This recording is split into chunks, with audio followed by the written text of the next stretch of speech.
മഹാത്മാ ഫൂലെയുടെയോ മഹാത്മാ അയ്യങ്കാളിയുടെയോ പൊയ്കയിലപ്പച്ചന്റെയോ ഡോക്ടർ ബി.ആർ. അംബേദ്കറുടെയോ വഴി ഈ ബംഗാൾ ഭദ്രലോകത്തിന്റെ നേതൃത്വത്തിൽ നടന്ന നവോത്ഥാന ഭാവനകളെ പിൻപറ്റുന്ന ഒന്നായിരുന്നില്ല. നാരായണ ഗുരുസ്വാമികളുടെ വഴി ഈ ബംഗാൾ ഭദ്രലോകിനെ പോലെ വേദേതിഹാസ പുരാണപാഠ പാരമ്പര്യങ്ങളിൽ നിന്ന് പ്രചോദനം ഉൾക്കൊണ്ട് പ്രവർത്തിക്കുന്ന ഒന്നായിരുന്നു. അതാണ് ഈ ബംഗാൾ ഭദ്രലോകിന്റെയും അംബേദ്കറുടെയും മറ്റും നവോത്ഥാന മുന്നേറ്റങ്ങളെ വ്യത്യസ്തമാകുന്ന ഒരു പ്രധാനപ്പെട്ട സംഗതിയാണ്.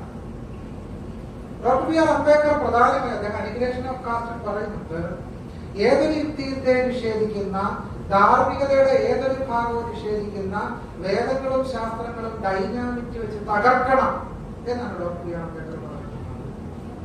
അല്ലാതെ കർക്കിടക മാസം മുഴുവൻ ഇരുന്ന് രാമായണം വായിക്കണം എന്നല്ല അംബേദ്കർ പറഞ്ഞിട്ടുള്ളത്.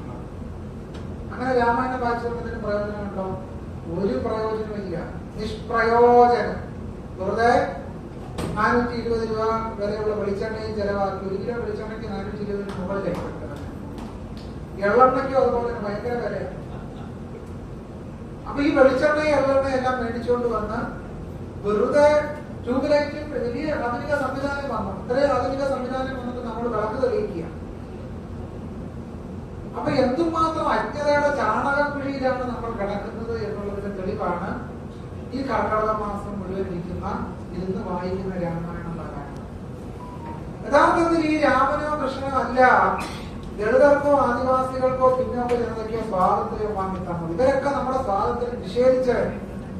രാമനും കൃഷ്ണനും സീതയും സരസ്വതിയും ഒക്കെ തന്നെ ഇന്ത്യയിൽ ദളിതരുടെയും ബഹുജനങ്ങളുടെയും ആദിവാസികളുടെയും സ്വാതന്ത്ര്യത്തെയും സമത്വത്തെയും സാഹോദര്യത്തെയും വിദ്യാഭ്യാസ അവകാശത്തെയും തൊഴിലവകാശത്തെയും നിരസിച്ചവർ.